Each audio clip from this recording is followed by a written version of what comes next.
Voilà, bon, on va commencer.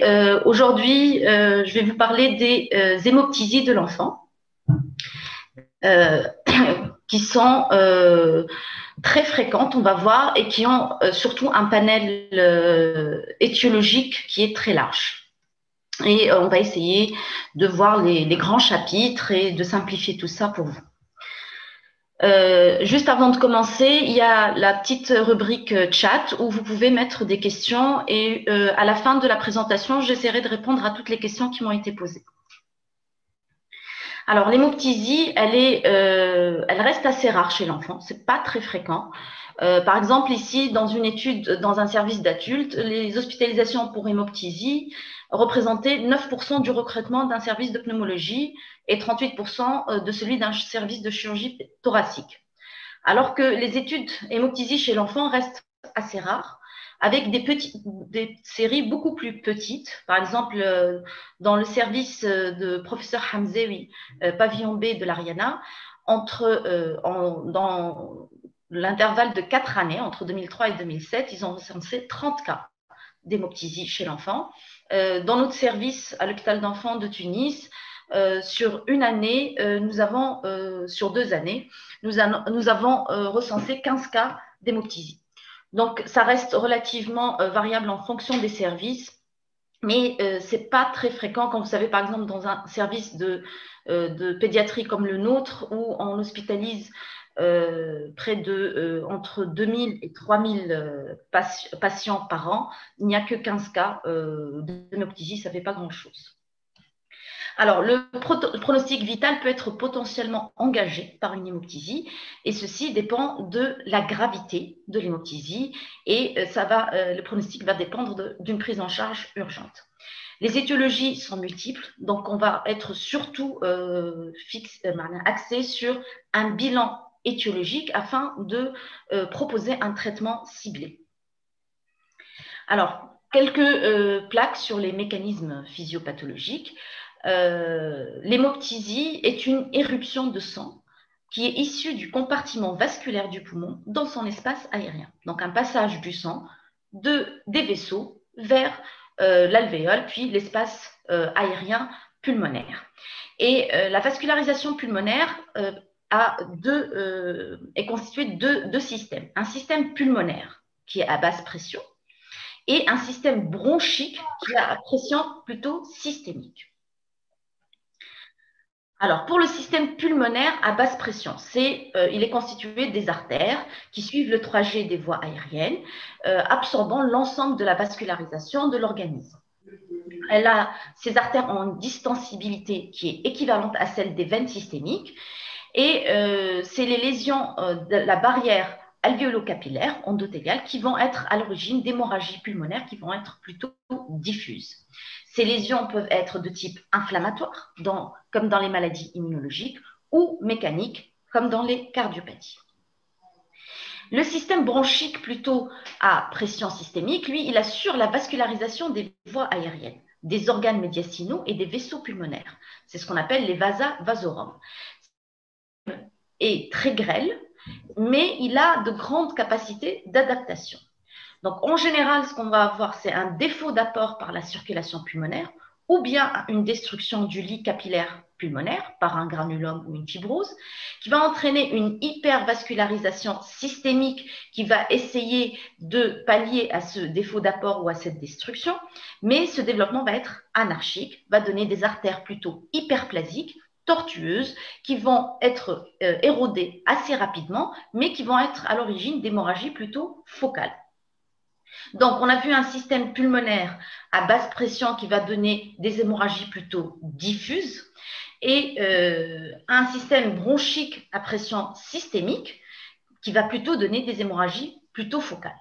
Mais tout ceci reste assez schématique parce qu'il y a énormément d'anastomose entre ces deux systèmes et les mécanismes peuvent être intriqués et donner plusieurs types de saignements. Et parfois, même le saignement peut être issu des gros vaisseaux thoraciques qui vont donner des hémorragies très sévères. Alors, là, pour le diagnostic positif, le plus important, c'est être vraiment devant une hémoptysie. Et pour être sûr d'être devant une hémoptysie, il va falloir rechercher des caractéristiques bien spécifiques à l'interrogatoire. Et après, essayer aussi, le mieux, c'est d'objectiver par un personnel de la santé cette hémoptysie. Alors, l'hémoptysie, c'est un rejet par la bouche, mais qui peut être aussi parfois par le nez, d'un sang rouge vif, aéré, spumeux, au cours d'un effort de toux. Donc, il nous faut un sang rouge vif, aéré, et il faut aussi que ça soit concomitant à un effort de toux. Sinon, avec parfois des signes d'accompagnement tels qu'une angoisse, une sensation de chaleur rétrosternale, un chatouillement laryngé, un goût métallique à la fin de l'hémoptysie dans la bouche. Il y a ce qu'on appelle aussi la queue de l'hémoptysie, qui est une expectoration de crachats sanglants qui vont être de plus en plus foncés pour devenir noirâtres à la fin de l'hémoptysie. Mais ces signes sont assez rares chez l'enfant. Donc, si on n'a pas tous ces éléments de l'hémoptysie et que ce n'est pas aussi évident, il va falloir éliminer les diagnostics différentiels. Et c'est ce qui est souvent fréquent chez l'enfant parce qu'en général, il va venir et la mère va parler qu'il y a eu une émission de sang par la bouche. On n'a pas toujours une toux bien évidente qui a déclenché ce saignement et pas forcément les caractéristiques du saignement. Donc, il faut chercher si le saignement peut être d'origine digestive, ça peut être confondu avec une hématémèse qui sera plutôt concomitante à des nausées ou des vomissements.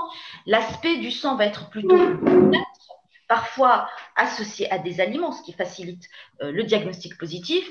Il faut également faire un examen de la bouche à la recherche de gingivorragie, qui peuvent aussi être confondus avec des hémoptysies.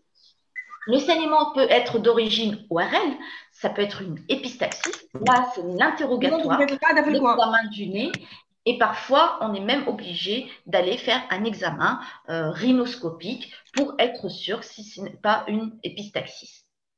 Et enfin, l'hémoptysie factice, là, ça concerne plutôt des adolescents dans des situations psychosociales assez particulières qui vont, ces ados de manière volontaire ou involontaire ou inconsciente, entraîner des morsures endobuccales pour saigner et il y aura un bénéfice particulier à cette hémoptysie factice. Mais là, vous voyez que un bon examen de la bouche peut retrouver ces lésions et faire redresser le diagnostic. Donc, le diagnostic positif étant posé, c'est rarement une urgence vitale chez l'enfant. En général, c'est des hémoptysies de très faible abondance et avec un examen normal sur le plan hémodynamique par ailleurs. Donc, on n'est pas dans l'urgence et on prend le temps de faire notre recherche étiologique. Mais dans quelques cas, ça peut être grave. Et la gravité va dépendre de l'abondance de l'hémoptysie, mais également du terrain respiratoire sous-jacent, car le risque est l'asphyxie par inondation alvéolaire. Alors, il y a certains auteurs qui ont essayé d'évaluer l'abondance de l'hémoptysie, minime si c'est que des crachats hémoptéiques, faible abondance si c'est inférieur à 50 ml par jour, moyenne si c'est entre 50 et 200 ml et abondante si elle est au-delà de 200 ml. Mais vous voyez que ici, ce sont des valeurs qui sont assez subjectives, que c'est quasi impossible de quantifier au millilitre près une hémoptysie.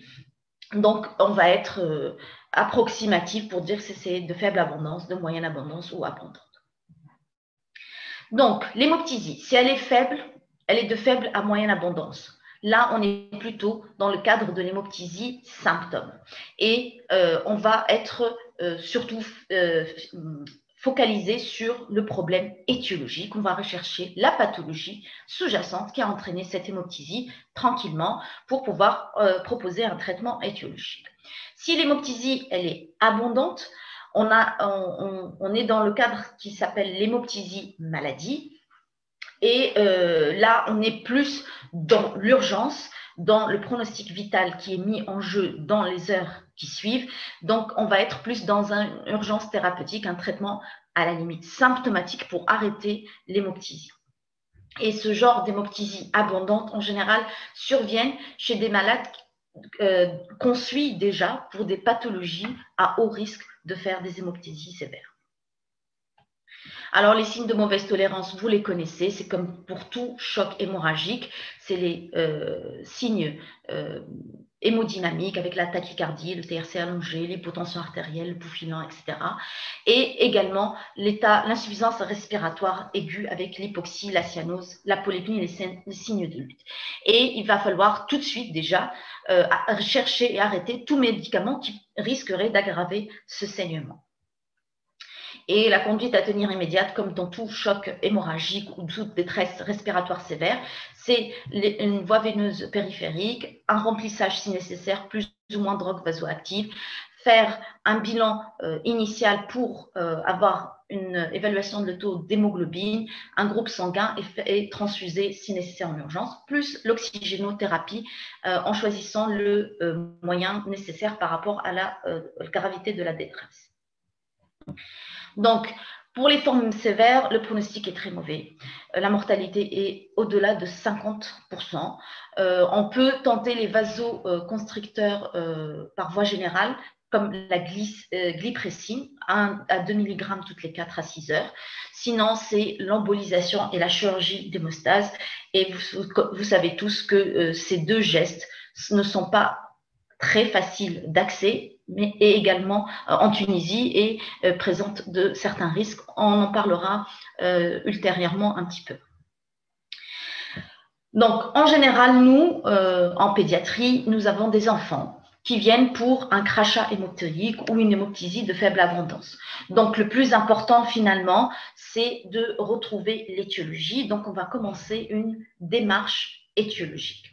Cette démarche étiologique, comme vous le savez, pour la plupart des pathologies, c'est en premier lieu une très bonne anamnèse qui peut nous orienter dès le départ, puis un examen clinique qui doit être complet, et enfin, on va demander des examens complémentaires si nécessaire et qui seront orientés en fonction de l'anamnèse et de l'examen clinique. Alors, pour l'anamnèse, on va essayer d'être assez exhaustif parce que vous verrez que les pathologies sont diverses, donc il faut vraiment reprendre tous les éléments de l'interrogatoire. Les antécédents familiaux, on recherchera une consanguinité, un décès en bas âge, des cas similaires, le comptage tuberculeux, nous sommes un pays endémique et nous voyons de plus en plus de tuberculose chez l'enfant. Les antécédents personnels, la période néonatale, le carnet de santé pour relever toutes les pathologies qui ont eu lieu dans l'histoire personnelle de cet enfant, mais également pour relever les points de poids et de taille qui vont nous permettre de tracer la courbe de croissance. Et bien sûr, on va relever s'il y a une pathologie chronique déjà connue, comme une cardiopathie, un trouble de l'hémostase, une maladie pulmonaire chronique comme la mucoviscidose ou la DDP. L'histoire clinique, on va rechercher le mode de début. Est-ce qu'il était plutôt brutal ou progressif? La fréquence de ces épisodes, leur abondance approximative, s'il y a des signes associés qui soient généraux à type de fièvre, d'altération de l'état général ou d'amaigrissement, qu'ils soient respiratoires, les accès de toux, s'il y a eu un syndrome de pénétration, s'il y a une dyspnée, une toux associée, et tous les signes associés possibles, qu'ils soient cardiaques, digestifs, neurologiques ou autres tels que arthralgie ou éruption cutanée. Donc vraiment, on va essayer de retrouver si cette hémoptysie s'associe au moindre signe et ça peut être une piste pour la recherche étiologique. L'examen clinique, je pense qu'on vous l'a dit souvent, chez l'enfant, première étape, c'est évaluation de l'état nutritionnel. Est-ce que c'est un enfant qui est hypotrophe? Est-ce qu'il y a un retard statural, un retard pondéral? Est-ce qu'il y a une cassure de la courbe? Est-ce qu'il y a un changement au niveau de sa prise pondérale récente ou ancienne? Tout ça, vraiment, permet de mettre l'enfant dans une certaine case étiologique qui va ressortir plusieurs étiologies. L'appareil respiratoire, bien sûr, on va le détailler, on va voir s'il n'y a pas de déformation thoracique, d'hypocratisme, la cyanose, l'oxygénodépendance. On va faire une bonne auscultation et on va également faire un bon examen cardiaque, les examens des articulations, voir s'il n'y a pas d'éruption, s'il y a une splénomégalie, adénopathie. Donc vraiment un examen complet qui va rechercher le moindre signe qu'on va associer à cette hémoptysie. À la fin de cette anamnèse et de cet examen, nous avons quand même un bilan de première intention. Alors, devant toute hémoptysie, radiothorax. Ça, c'est obligatoire, quelle que soit l'étiologie, parce que ça va vous permettre de voir le poumon, le cœur, le médiastin, plus ou moins le retentissement de cette hémoptysie. Un bilan d'hémostase de principe, je dirais, parce que nous sommes chez l'enfant, les troubles de l'hémostase congénitaux peuvent être découverts dans la suite d'une hémoptysie. Et je dirais également recherche du BK et IDR de manière systématique pour tous les enfants qui se présentent pour hémoptysie. Pourquoi? Parce que nous sommes un pays d'endémie et que même l'absence d'un comptage familial à l'interrogatoire n'élimine pas une tuberculose qui peut être méconnue chez les parents ou chez l'entourage de cet enfant qui l'a contaminé. Donc, c'est la situation épidémique de notre pays qui va mettre la recherche de BK-IDR quand même comme examen de première intention. En deuxième intention, ça va être en fonction des éléments de notre anamnèse et notre examen. Un bilan biologique infectieux, un ECBC, une fibroscopie bronchique, angioscanner, test de la sueur, bilan immunologique, bilan immunitaire, etc. Donc les examens sont sont nombreux et on va les voir un à un en fonction des étiologies qui vont être évoquées. Donc la radiothorax, elle est obligatoire. Sachez qu'elle est normale dans un tiers des cas. Elle peut montrer des opacités alvéolaires, elle peut montrer une image kystique, un syndrome interstitiel en fait, évoquer un syndrome interstitiel, évoquer une DDB, etc. Et également, elle nous donne un renseignement sur le médiastin et le cœur. Donc, en gros, en résumant, une hémoptysie, c'est anamnèse plus examen clinique, physique. On va trouver peut-être dès l'anamnèse et l'examen une pathologie sous-jacente. Et là, on va aller directement vers un traitement symptomatique et étiologique. Si on n'a aucune pathologie connue qui pourrait être à l'origine de cette hémoptysie, là, on va orienter les explorations. Et on a en gros, schématiquement, les causes bronchopulmonaires, les causes cardiovasculaires et, troisième rubrique, les maladies de système et les vascularites. Donc, ça va être un peu le schéma de notre démarche étiologique.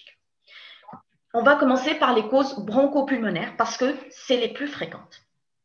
Et en premier chef de file, les causes infectieuses, les pneumopathies à germe banal qui peuvent être pourvoyeuses d'hémoptysie. Donc, les pneumopathies à germe banal sont très fréquentes chez l'enfant et elles représentent quand même 30 à 40% des étiologies des hémoptysies.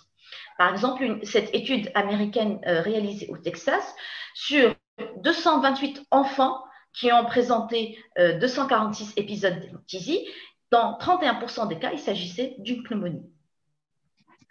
Donc, et ça va concerner surtout les pneumopathies nécrosantes, qui peuvent avoir une évolution aiguë, grave, avec un tableau très bruyant, ou bien subaigu, comme dans l'abcès pulmonaire.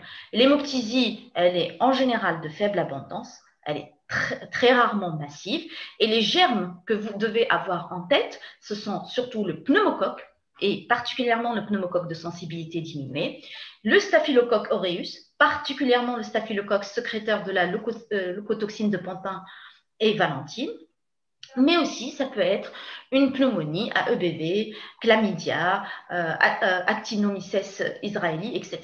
Mais surtout, je dirais, en Tunisie, nos pneumopathies nécrosantes avec hémoptysie, il va falloir viser en première intention le pneumocoque et le staphylocoque. Les explorations, la radiothérapie thorax, bien sûr, vous voyez que cet examen va vous montrer tout de suite le foyer alvéolaire avec les images de nécrose, c'est-à-dire des images hyper claires au sein d'une opacité qui témoigne du caractère nécrosant.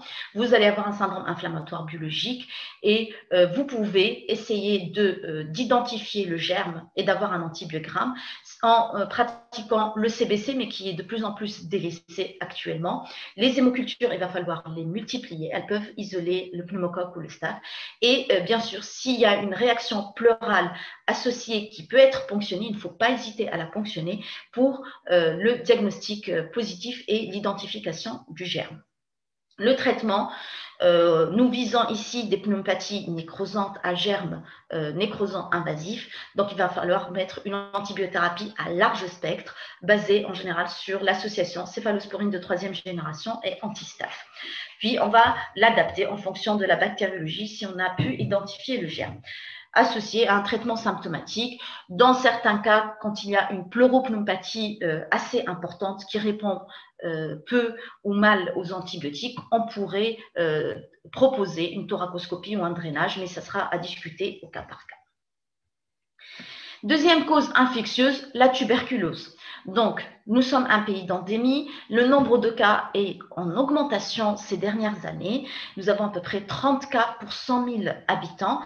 Nous avons peu de chiffres chez l'enfant selon l'OMS.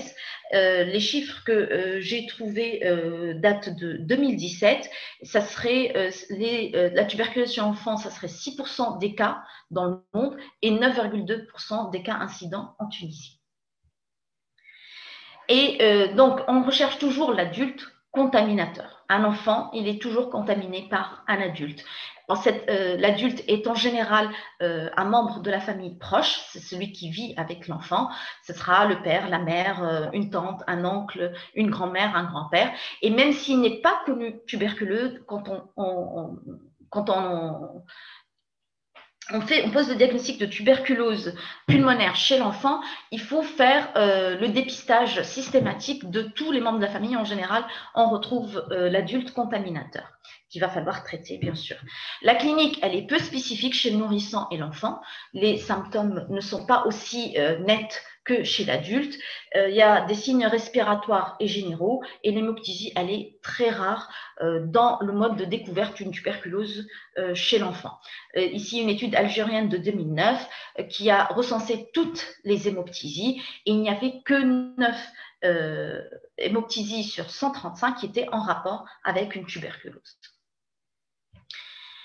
Donc, les mécanismes. Alors, pourquoi un enfant qui présente une tuberculose va faire une hémoptysie? Alors, cette hémoptysie va être due soit à la tuberculose maladie, la tuberculose en elle-même, soit par le développement d'un granulome évolutif. Donc, ce granulome va entraîner un saignement et on pourrait le retrouver et l'identifier par la fibroscopie bronchique, comme vous le voyez ici sur cette image. Ou bien, ça peut être une atteinte artérielle pulmonaire à type de faux anévrisme de Rasmussen, mais c'est beaucoup plus rare. L'hémoptysie peut être également due aux bronchiectasies paracicatricielles ou bien des lésions fibrocicatricielles. Et là, c'est un saignement spontané, mais ça peut aussi, comme chez l'adulte, être l'objet de colonisation aspergillaire d'une caverne détergée et ça va faire saigner. Donc, les explorations pour la tuberculose, c'est la radiographie de thorax. Alors, la radiographie de thorax, dans une tuberculose chez l'enfant, ça peut montrer énormément d'images. Ça peut être une atélectasie, une opacité alvéolaire, une atteinte pleurale ou médiastinale associée. Et on va faire l'IDR, la recherche du BK par tubage gastrique, le LBA. Et chez l'enfant, en général, la tuberculose va être retenue sur un faisceau d'arguments cliniques, radiologiques et d'IDR et de bactériologie. Le traitement, bien sûr, c'est le traitement antituberculeux. La corticothérapie sera discutée en cas de granulome. Une autre cause infectieuse, l'aspergillose pulmonaire invasive. Elle est classiquement, on la connaît très bien pour être pourvoyeuse d'hémoptysie, sauf qu'on ne va pas évoquer une aspergillose chez tout enfant. C'est vraiment sur un terrain particulier, surtout les immunodéprimés. Et elle est à l'origine d'une truffe mycélienne qui va se développer sur des lésions cavitaires préexistantes, des séquelles de tuberculose, de la DDB, des cavités de pneumoconiose ou de sarcoïdose, etc. Et cette hémoptysie, elle est due à un envahissement d'une branche artérielle pulmonaire. C'est le scanner thoracique qui permet de montrer un aspect de gros lot intracavitaire ou un croissant aérique sous-jacent. Le traitement, il est médical, plus ou moins chirurgical, conservateur, s'il va falloir enlever une cavité ou autre. Donc là, vous voyez ici l'image de gros lot sur cette coupe de scanner thoracique et là, un croissant aérique ici aussi, ici, un croissant aérique qui peut être fortement évocateur d'une aspergillose. Il y a cette entité qu'on appelle la BPA, l'aspergillose bronchopulmonaire allergique. Alors, c'est une entité qui est de mieux en mieux connue et qui est de plus en plus évoquée dans plusieurs cas. C'est une atteinte respiratoire qui est secondaire plutôt à une réaction immune complexe d'hypersensibilité vis-à-vis d'aspergillus. Donc, c'est une réponse immune d'hypersensibilité à l'aspergillus, pas à l'aspergillus en lui-même. Et sa prévalence chez l'enfant est de 0,2 à 0,8% chez les asthmatiques et de 11% chez les enfants atteints de mucoviscidose. Donc, vous voyez que c'est une entité dont on va parler surtout chez les enfants atteints de mucoviscidose. Un enfant qui a une mucoviscidose qui vient pour hémoptysie, il va falloir évoquer la BPA. Alors, la BPA, c'est des épisodes d'inflammation et d'obstruction bronchique sévère, donc ils vont entraîner une destruction tessulaire et bronchectasie. Dans la mucoviscidose, la BPA est un tournant évolutif car ça va entraîner une dégradation très sévère de la fonction pulmonaire. Donc, on va être à l'affût de la BPA. Il va falloir la diagnostiquer très rapidement chez l'enfant qui présente une mucoviscidose et également, il va falloir être agressif dans le traitement parce que sinon, ça peut nous altérer la fonction pulmonaire de manière très importante et on peut perdre sur le pronostic vital de l'enfant. Alors, la clinique, c'est des fièvres, c'est de la fièvre, c'est des malaises, c'est des expectorations purulentes, de l'hémoptysie, on peut avoir des moules bronchiques et on va surtout avoir une majoration de la toux, une douleur thoracique. Donc, on va avoir une majoration des signes respiratoires et associée à une altération de l'état général et des expectorations qui vont devenir purulentes avec de l'hémoptysie. La radiothorax va montrer des condensations pulmonaires. Et le diagnostic, finalement, c'est un faisceau d'arguments. Donc, vous voyez ici les critères diagnostiques. Vous avez la détérioration clinique, des tests cutanés positifs envers Aspergillus fumigatus, une éosinophilie sanguine, des IgE totales élevées à plus de 1000 unités par millilitre et la présence d'IgE spécifiques envers Aspergillus fumigatus. Des anticorps précipitants ou des IgG sériques vis-à-vis d'Aspergillus fumigatus et sur le plan radiologique, de nouvelles images radiologiques, un infiltrat, une impaction mucoïde chez les mucoviscidoses et chez les asthmatiques, un infiltrat pulmonaire avec des bronchectasies proximale. Donc, vous voyez que sur les critères diagnostiques, vous avez des critères cliniques de détérioration, des critères plutôt immunologiques, un type de test cutané, d'IgE spécifiques et totaux et d'IgG, avec les unités sanguines et des éléments radiologiques. Le traitement a pour objectif principal de contrôler les exacerbations et de prévenir la destruction pulmonaire et ça va se baser surtout sur une corticothérapie associée à l'itraconazole et ce sera des traitements de longue durée. Il y a d'autres causes infectieuses qui peuvent être à l'origine d'hémoptysie, comme les mucormycoses, la pneumocystose, la cryptococcose, la blastomycose, etc. Mais c'est surtout des mycoses qui vont survenir sur des terrains plutôt immunodéprimés ou de greffés. Une autre cause infectieuse très fréquente dans notre pays, c'est le kyste hydatique pulmonaire. L'étude de l'équipe de professeur Hamzewi, menée entre 2002 et 2017, chez 49 enfants qui avaient des kystes hydatiques pulmonaires compliqués, l'hémoptysie a été observée dans 55% des cas. Et le kyste hydatique était l'étiologie de 9,3% des cas d'hémoptysie dans un hôpital au Maroc, dans une autre étude. Donc, le kyste hydatique donne de l'hémoptysie, mais si vous avez une hémoptysie avec une suspicion de kyste hydatique, c'est un kyste hydatique compliqué. Donc, c'est un kyste hydatique qui s'est rompu dans les bronches, qui s'est infecté ou pas, et qui va entraîner cette hémoptysie. Donc, la radiologie, en général, vous fait le diagnostic, puisqu'elle va vous montrer cette image avec un niveau hydroaérique, et une image arrondie, qui va vous évoquer tout de suite le kyste hydatique, et il suffit de faire une échographie thoracique, plus ou moins un scanner thoracique pour poser le diagnostic. Le traitement, bien sûr, il est chirurgical en étant conservateur le plus possible. Une autre cause infectieuse, la sangsue. Alors la sangsue, c'est un ver qui est présent au niveau de l'eau douce et qui est présent dans plusieurs endroits en Tunisie. Et vous savez que plusieurs régions n'ont pas d'eau contrôlée par la SONED. Donc ils ont des puits, ils ont des sources d'eau. Des fois des petites rivières, et dans ces lieux-là, ou bien ils stockent l'eau de pluie ou autre. Donc tous ces types de stockage d'eau potable peuvent contenir des sangsues. Et ces sangsues, c'est un passage finalement accidentel vers les voies aériennes de l'homme après la consommation de ces eaux, ou bien carrément la baignade dans des eaux stagnantes comme dans les lacs et les barrages. Et la sangsue va sécréter une substance qui est anticoagulante et anesthésique par sa salive, qui va être responsable de manifestations hémorragiques. Elle peut se localiser au niveau du nez. C'est ce qui est le plus fréquent. Ça va entraîner une obstruction nasale associée à une épistaxis qui va récidiver.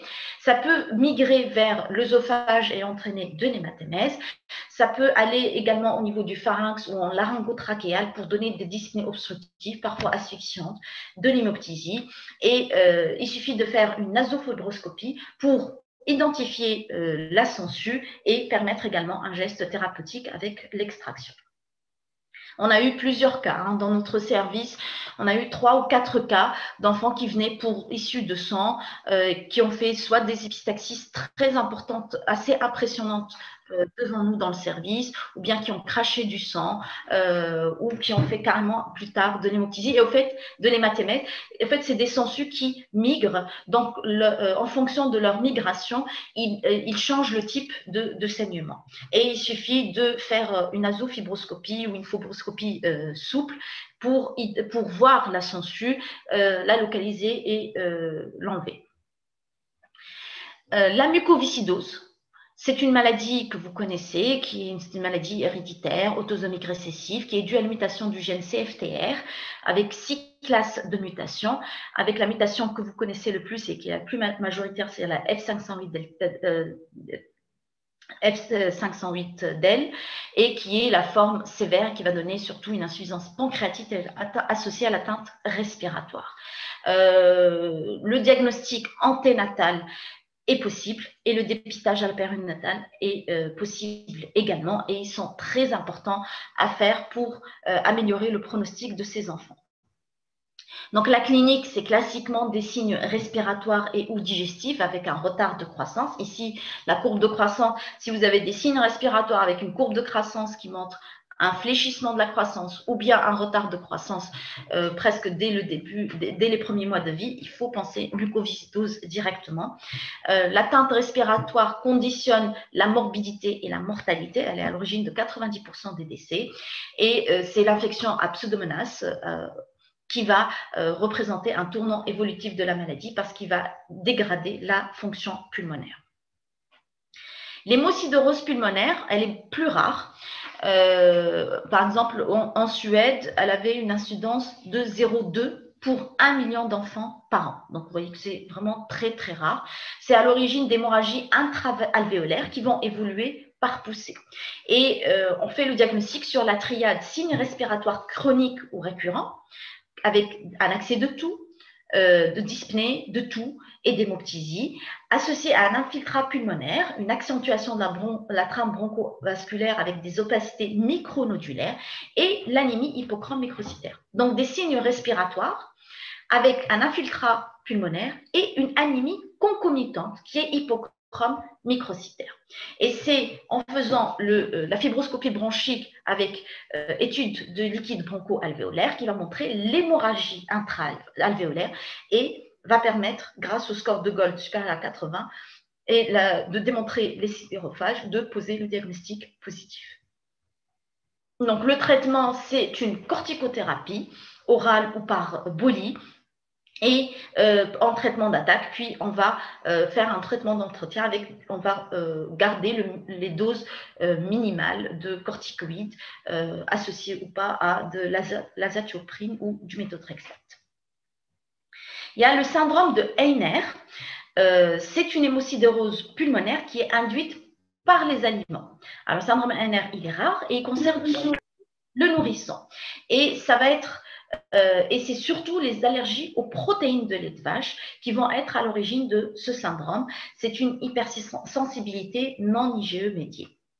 Et dans le Heiner, encore une fois, vous avez les signes respiratoires, les signes cliniques, toux, sifflement, hémoptysie, dyspnée, associés à des signes ORL, obstruction nasale, rhinite, otite à répétition, et des signes digestifs, vomissement, diarrhée, douleur abdominale, retard de croissance.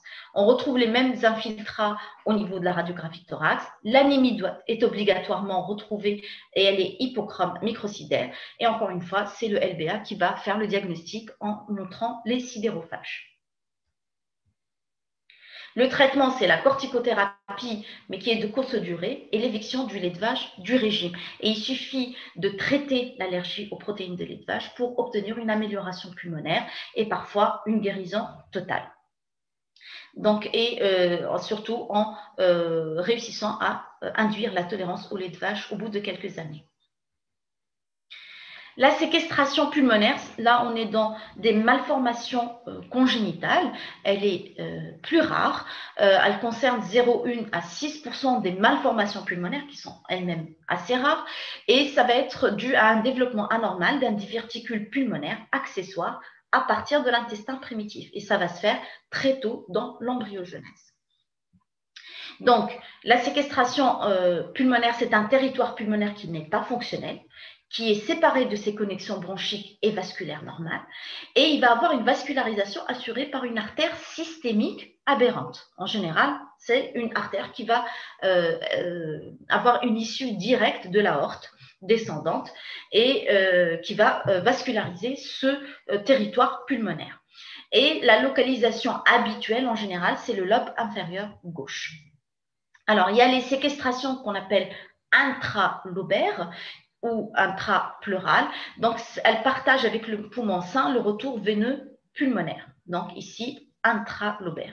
Et les séquestrations extralobaires, elles sont séparées par une enveloppe pleurale propre, donc elles ont leur propre plèvre, et elles vont avoir un drainage veineux vers le système hémiazygos ou azygos. Donc, elles vont avoir vraiment une vascularisation artérielle et veineuse qui est complètement indépendante. Dans les deux cas, c'est une artère systémique qui va vasculariser ce lobe. Donc, ça peut être découvert à tout âge. Une séquestration pulmonaire peut rester silencieuse plusieurs années et elle peut être découverte même à l'âge de 20 ou 30 ans chez un adulte jeune. Le foyer, au fait, il va y avoir un foyer infection pulmonaire, il va y avoir une surinfection de ce lobe qui n'est pas fonctionnel et vous allez voir, vous allez le traiter initialement pour une pneumopathie, une PFLA, et la persistance du même foyer ou la récidive au même endroit doit faire évoquer la séquestration pulmonaire. Et ça peut s'associer à d'autres malformations comme une hernie diaphragmatique, une maladie adénomatoïde kystique pulmonaire, un kyste bronchogénique ou autre. C'est le scanner, l'angioscanner thoracique qui fait le diagnostic. Pourquoi angioscanner? Donc le scanner va montrer ce lobe pulmonaire, mais l'angiographie va montrer surtout cette vascularisation aberrante qui provient directement du système systémique, c'est-à-dire de l'aorte directement. Donc, une image kystique unique ou multiple, des images hydroaériques, un verre d'épolie périphérique, une zone de trapage et un comblement alvéolaire. Le traitement, c'est la chirurgie. Soit on va faire une lobectomie ou une exérèse. Quand c'est extra-lobaire, on peut faire juste l'exérèse de cette séquestration. On peut tenter l'embolisation quand on a une séquestration extralobaire avec une défaillance cardiaque en période néonatale. On peut faire une embolisation en urgence parce que la chirurgie est beaucoup plus compliquée à cet âge-là. Les diagnostics peuvent être faits de manière anténatale grâce à une bonne échographie anténatale et l'IRM fœtal en cas de nécessité et ça permet de déjà préparer la prise en charge postnatale. Le corps étranger endobronchique, ça reste une pathologie accidentelle qui est très fréquente encore dans notre pays chez l'enfant. L'hémoptysie va être présente en cas de corps étranger tranchant.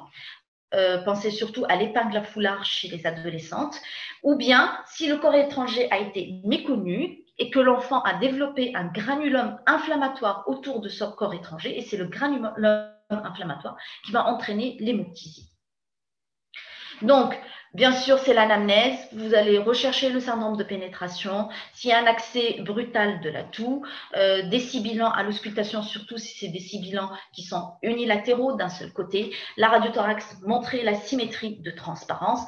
Ici, par exemple, la symétrie de transparence, elle est évidente, mais quand elle n'est pas évidente, il ne faut pas hésiter soit à faire une radiothorax en aspiration puis en expiration, ça permet de dévoiler le trappage de l'air, ou bien au moindre doute, je dirais faire fibroscopie bronchique souple qui, elle, permet soit de montrer le corps étranger et de tenter un geste, ou bien d'indiquer les modalités du geste à faire, ou bien vous donner la réponse définitive d'absence de corps étranger.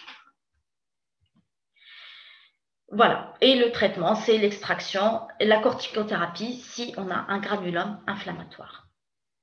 Alors, il y a d'autres causes qui peuvent donner de l'hémoptysie, les DDB, qui sont des causes fréquentes d'hémoptysie, qui peuvent avoir des étiologies également très diverses et qui sont la DDB assez rare chez l'enfant. Les tumeurs bronchopulmonaires sont très rares chez l'enfant. C'est en général des tumeurs bénignes et c'est la fibroscopie bronchique souple qui permet de faire le diagnostic, des biopsies et d'orienter la prise en charge ultérieure. Donc, on a fini avec les causes bronchopulmonaires. Il y a les causes cardiovasculaires. Donc, il y a énormément, vous voyez ici un listing des causes cardiovasculaires qui peuvent être à l'origine d'hémoptysie. Pensez surtout à l'HTAP, qui peut avoir plusieurs étiologies chez l'enfant, qui peut soit être primitive, idiopathique, ou bien être la conséquence d'une cardiopathie sous-jacente sévère. Et l'HTAP en elle-même, elle seule, entraîne de l'hémoptysie. L'embolie pulmonaire, elle est plus rare, les sténoses pulmonaires, les insuffisances ventriculaires gauches, le rétrécissement mitral, les cardiopathies congénitales comme la tétralgie de Fallot, la transpo des gros vaisseaux, etc. Donc,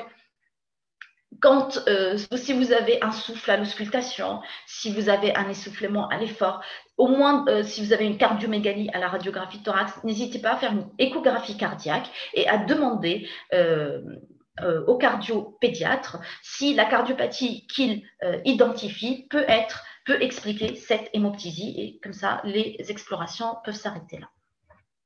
Alors maintenant, le troisième chapitre, c'est les maladies systémiques et les vascularites. En chef de lieu, la sarcoïdose. Elle est très rare chez l'enfant, mais c'est une granulomatose qu'on connaît assez bien. Elle a une incidence estimée en France et au Danemark à 0,4 à 0,8 pour 100 000 enfants, donc vous voyez que c'est très rare. C'est une atteinte souvent sévère et multi-organique. Donc la sarcoïdose chez l'enfant, dans 85% des cas, c'est une atteinte de multi-organes. Ils vont être là en général pour des fièvres prolongées associées à une hépatosplénomégalie, une dyspnée, des ganglions périphériques. Donc vraiment, c'est un tableau qui est très bruyant et avec une atteinte de plusieurs organes. Vous voyez que par exemple, l'atteinte respiratoire n'est là que dans 56 à 65% des cas. Donc elle peut ne pas être présente, en tout cas en premier rapidement visible ou bien au premier plan. Et elle peut donner l'hémoptysie, par contre, la sarcoïdose peut donner par contre des hémoptysies graves et c'est la deuxième cause de mortalité par sarcoïdose après l'insuffisance respiratoire. L'hémoptysie, elle peut avoir plusieurs mécanismes dans la sarcoïdose. Dans la sarcoïdose évoluée par la fibrose, dans la sarcoïdose aiguë par la granulomatose.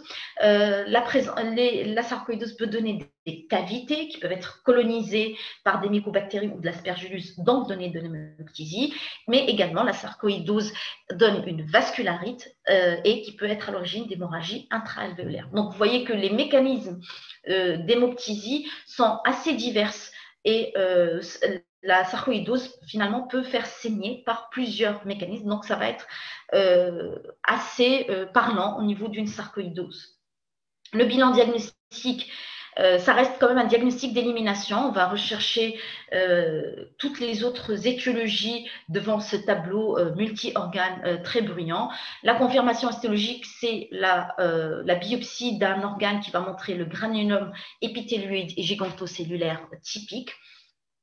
Et on va faire un bilan diagnostique. Ça va être également un faisceau d'arguments. On va rechercher l'atteinte pulmonaire au scanner thoracique avec les nodules et les micronodules surtout. Le LBA qui va montrer des taux de lymphocytes élevés avec un rapport CD4 sur CD8 supérieur à 2. Ce rapport est très évocateur de la sarcoïdose.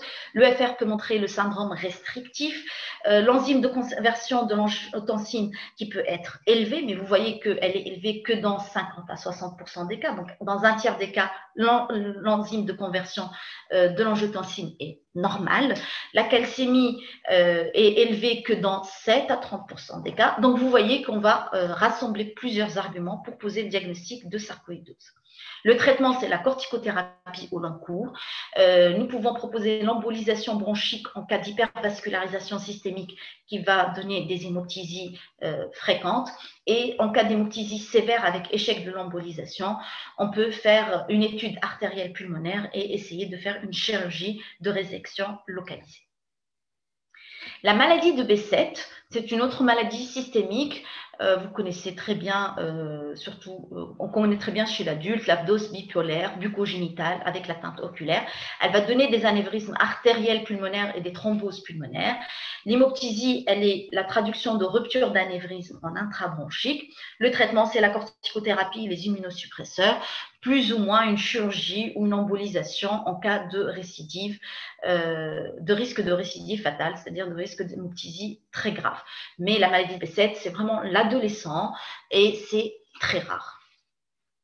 D'autres maladies vasculaires, syndrome de Gutt-Pasture, granulomatose de Wegener, micropolyangite, lupus, toutes ces maladies de système de vascularite sont assez rares chez l'enfant et elles peuvent toutes être l'origine d'hémorragies intra-alvéolaires qui sont de mauvais pronostics et qui peuvent être inaugurales ou présentes lors d'une poussée évolutive. Et finalement, dans ces pathologies-là, on ne voit pas fréquemment de l'hémoptysie, mais si vous voyez de l'hémoptysie, c'est que c'est très grave et le pronostic est rapidement mis en jeu. Ici, je vous ai trouvé une revue de la littérature, un article publié à Pediatric Pneumology en 2016 sur les étiologies de l'hémoptysie chez l'enfant. Et c'était une revue systématique de 171 patients. Donc ici, vous voyez que les infections, c'était dans 37%, tout ce qui est infection pulmonaire. Vous voyez que dans 11%, c'était inconnu. Donc, vous voyez qu'il y a une grande part qui n'est pas des hémoptysies auxquelles on ne trouve aucune étiologie. Les pathologies cardiaques dans 6% des cas. Les cystic fibrosis, c'est-à-dire la mucoviscidose dans près de 3% des cas. Mais ici, c'est vraiment chez l'enfant. Et donc, la plupart des cas, 37, presque 40%, c'est de l'infection. Donc, infectieux, il faut toujours chercher l'infection, qu'elle soit à germe banal ou à germe spécifique comme la tuberculose, et chercher les cardiopathies, la mucoviscidose. Dans une étude que nous avons menée, qui a été menée au service du professeur Hamzaoui à l'hôpital Abdelrahmani Pavillon B, ici, l'étude de 30 cas d'hémoptysie chez l'enfant. Donc, vous voyez que là, notre réalité tunisienne, c'est 20,7% de cas de kyste hydatique du poumon. Dans 17%, c'était une dilatation des branches. C'était une pneumopathie infectieuse dans près de 14% des cas. Puis, il y avait les autres, et il n'y avait aucune étiologie dans 37% des cas. Vous voyez quand même, il y avait 3% de cas de corps étrangers méconnus, c'est-à-dire des corps étrangers qui ont évolué vers le granulome et qui, par la suite, ils ont saigné. Donc, vous voyez que ce qui ressort surtout, c'est que retrouver une étiologie n'est pas aussi évident, n'est pas aussi simple et beaucoup d'auteurs ont dans leur série un grand nombre de cas, près de 30 à 40% des cas chez qui nous n'avons trouvé aucune étiologie. Dans notre service, les hémoptysies de l'enfant, les 15 cas d'hémoptysie de l'enfant que nous avons recensés, donc c'était en majorité des pneumopathies à germe banal et tuberculose, donc dans la moitié des cas. Donc c'était tuberculose et pneumopathie à germe banal.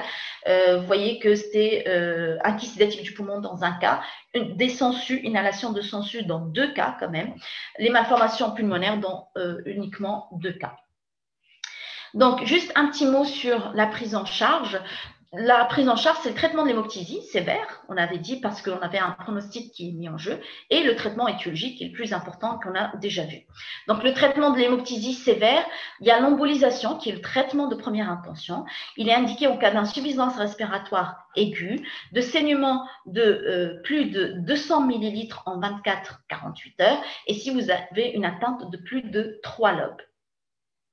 Et ça nécessite en premier lieu une angio-TDM. L'angio-TDM va évaluer la gravité de l'hémoptysie.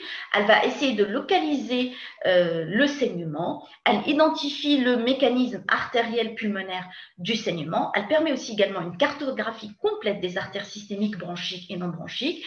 Et elle peut également faire retrouver l'étiologie du saignement si elle retrouve des lésions évocatrices de tuberculose, de DBDB, de séquestration pulmonaire, etc. Et l'embolisation permet d'arrêter le saignement dans 65 à 92% des cas selon les étiologies. Il y a des étiologies qui répondent mieux à l'embolisation que d'autres. Les complications sont assez rares. Elles ne sont que de 5% dans des équipes entraînées qui ont l'habitude de faire l'embolisation. C'est à type d'AVC, ischémie médulaire, nécrose œsophagienne. Mais on retrouve une récidive précoce dans 10 à 20% des cas. Donc, relativement, quand on voit ces résultats, l'embolisation, finalement, c'est une très bonne c'est une très bonne voie thérapeutique avec des succès qui sont assez importants, mais il faut que ça soit fait par une équipe bien entraînée et ne pas perdre à l'esprit qu'une embolisation ne veut pas dire un arrêt du saignement de manière définitive. La récidive est toujours possible. Ici, c'est l'équipe de Carrette et Hall, une équipe parisienne, sur 10 ans de travail. Ils ont fait des embolisations pulmonaires dans des TBC actives, qu'elles soient actives ou bien des lésions séquelaires. Chez 189 patients, il y avait 84% de bons résultats de succès. En cas de DDB, c'est 79% de succès. En cas de cause cancéreuse, c'est 60% de cas de succès. Vous voyez que les hémoptysies cryptogéniques, c'est-à-dire chez qui on n'a pas trouvé d'étiologie, nous avons quand même 84% de succès de l'embolisation. L'aspergillum, c'est 44%, BPCE 66%, autres 72%, total 64%. Donc finalement, ils ont un succès d'à peu près 75%, toutes étiologies confondues. Donc voilà, c'est tout ce que j'avais à vous dire. L'hémoptysie reste rare chez l'enfant. Elle met rarement le pronostic vital en jeu dans l'immédiat, puisque en général, c'est des hémoptysies de faible abondance. Donc, le traitement symptomatique tel que l'embolisation peut être nécessaire dans juste les cas très graves et sévères mettant en jeu le pronostic vital. Donc, on va se concentrer chez l'enfant dans la plupart des cas sur la recherche étiologique pour proposer un traitement étiologique ciblé. Les causes infectieuses, il faut vraiment les rechercher en première intention, les pneumopathies infectieuses à germe banal, mais surtout la tuberculose et le kystidatique.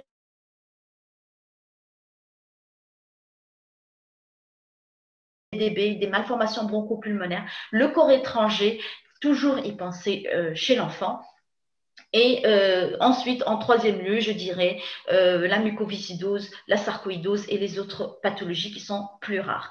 Le traitement, en retrouvant l'étiologie, vous permettez à votre enfant d'avoir un traitement étiologique et d'améliorer son pronostic. Je vous propose d'aller voir le pas à pas du docteur Schweitzer et Blondet, qui, je trouve, résume en quelque sorte la démarche devant une hémoptysie chez l'enfant, qui est assez intéressant pour avoir une cartographie un peu globale des étiologies et des examens complémentaires orientés en fonction de ce que vous trouvez à l'anamnèse ou à l'examen. Je vous ai mis ici la bibliographie afin de pouvoir reprendre les articles que je vous ai présentés. Je vous remercie pour votre attention.